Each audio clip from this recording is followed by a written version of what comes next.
Bhí blas na Gaeilge Charles Dickens an seachtain seo nar a léiriú Gaelscoil na bhFál a Béal Feirste a Leagan Gaeilge den dhráma Carúl na Nollag. Tá gran sa scóil bíon drama a gin gach blion agus John an ring a seach rud gan ar léich ombrion siad tá sogad an cinneal caid an dramaíach den sa scóil mar a síú na páisí a sinnear ná agus is abalta agus is commasí. So an mléana just ceap chuideacu cé faoi mé anam rud gan bhhain leis an Nollag an nó just drama nachhain leis an Nollag agus Carúl na Nollag ceann na scéaltaí is clúití fan Nollag. So these glúró méise tá sogad an cinneal script courage a scríomh Charles Dickens ar náide agus just deistrí mé go Gaeilge agus Codí na páisí gan fásta, codí siad gom gas na hórain agus si gom gnearmid teo mai go bheith anric.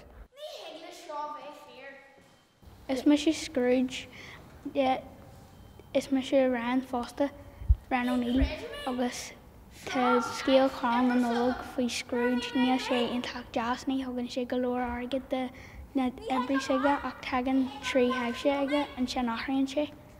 Tá muid dhéanaí an drama ar ihe Jardín tá muid gide bag na bhirseach. Sin ceart, Jacob Marley, the partner, the Cara, Sophie Shakes, Nami Burha, Marley. Tá muid sé Victoria agus tá muid sé Character Marley. Dear Marley le Scrooge bé jazz bé cinnalta agus bé cardia. Codrilum, an Gra, an Target. No, Han Gra, non-Target, an Seal, an Doyle, Dini, the Shin, these Tacting.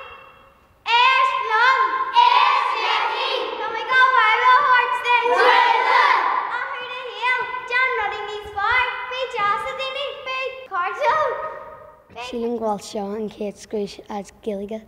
Tháinig mé a Christmas Carol leis an Muppets achta ceann a gin níos far.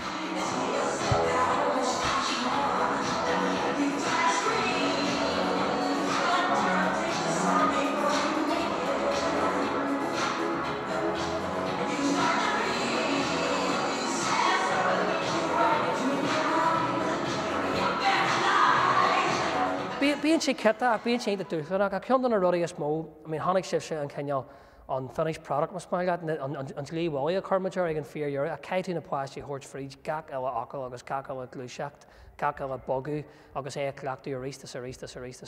So tá sé aonanta dúchlanach le bheith anric agus fiú go móra nuair atá an obair cartha ar an ardan agus is rud atá na páistí chuil cefniú go teo nuair a bhí sé a rang a seach go nearn siad drama agus go nearn siad Carúl na Nollag.